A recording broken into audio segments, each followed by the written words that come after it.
the 19th of the 4th, 2008. Today I arrived at Tiu Creek, hungry to soak in images and feelings and ideas of this place.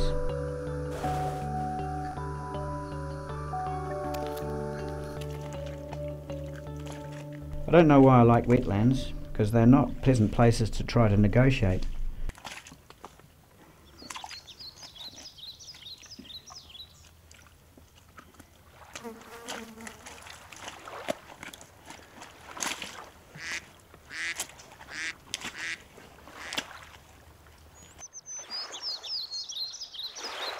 Using mud as a painting medium, which happened accidentally when I got one of my pages dirty, has given the images a bit of grit and grunt.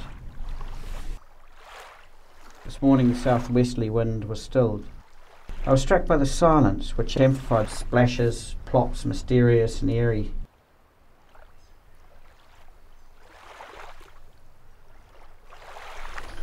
Thoughts of my childhood have come to me. I used to spend a lot of time when I was a kid playing around the mangroves in the Milford Creek, and yeah, a lot of memories of that have come back.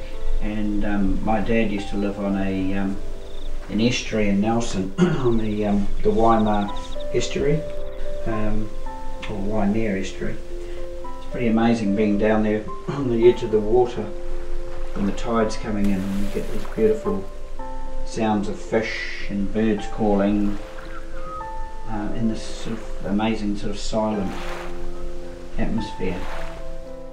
Mudflats tend to be a place of transition, so I find them interesting for that reason. But there's something about them which is quite... they're kind of an unloved place.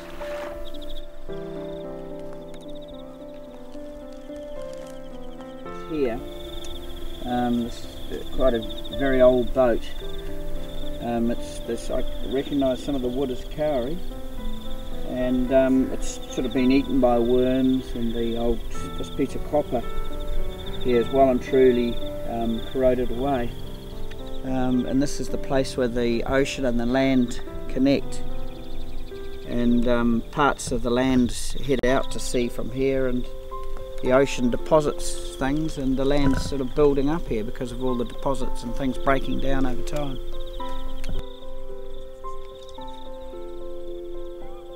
The new European arrival in the 19th century, sensing fear in the face of nature's creation, was driven by a number of factors: financial, material, practical, and even the philosophical idea that God was a civilizer. Who is this European, though, who appears to have been deceived in his spirit?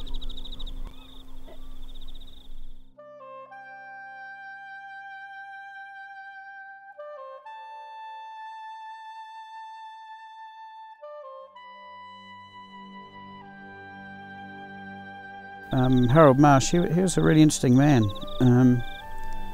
He recorded all sorts of things here on the Okukura Peninsula. And one of my favourites is a shot of his friend Archie Brooks, who he went round to Solomon's Bay to cut firewood with in 1904. And it's sort of, the land is really innocent at that time. It's mature bush. There's a beautiful shot of Archie holding a moorpork. There was a beautiful innocence in terms of the moorpork's relationship with man.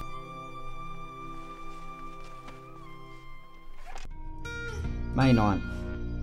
I meant to mention the earthworks on Heretoka Pa this morning. People must have been really afraid. The earthworks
No doubt when it was built it was a lot more harsh. There would have been a lot more raw earth there, and you can see traces of middens where they had shells and things. But now with the grass grown over, it's quite a beautiful sort of feminine sort of form, really. They're a sign of early habitation, and I guess I have romantic yearnings for the past. And I think in those days man had more respect for the land than he does today.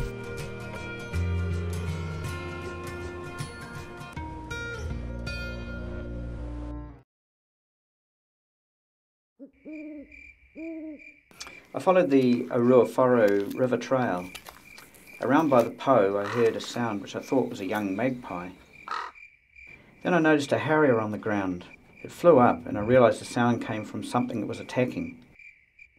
And there in the grass was a hedgehog. It was rolled up in ball, but it was covered with blood. I looked around for a piece of wood so I could kill it, because I thought it was going to die slowly, and maybe the hawk would come back and prolong its suffering. So I thought, well, there's a pond there, so I'll throw it in the pond. And there are a few bubbles and things came up. The pond was very still for quite a while, and then suddenly this little body popped up, and this little hedgehog started swimming madly to the edge, but eventually got itself out.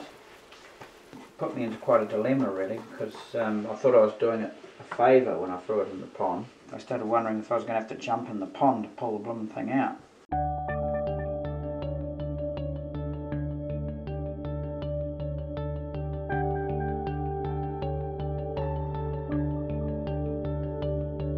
It's been an interesting sense of time, you know, exploring the high tide line with all the human detritus and also the pars, and you know, looking at the Harold Marsh photos and seeing how the place has changed over time from when it was covered with bush. All these things sort of building a sense of time on the land, and it's just sort of brought echoes back.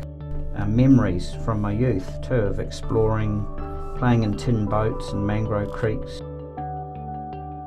Just the whole of this zone which moves between airspace and water space.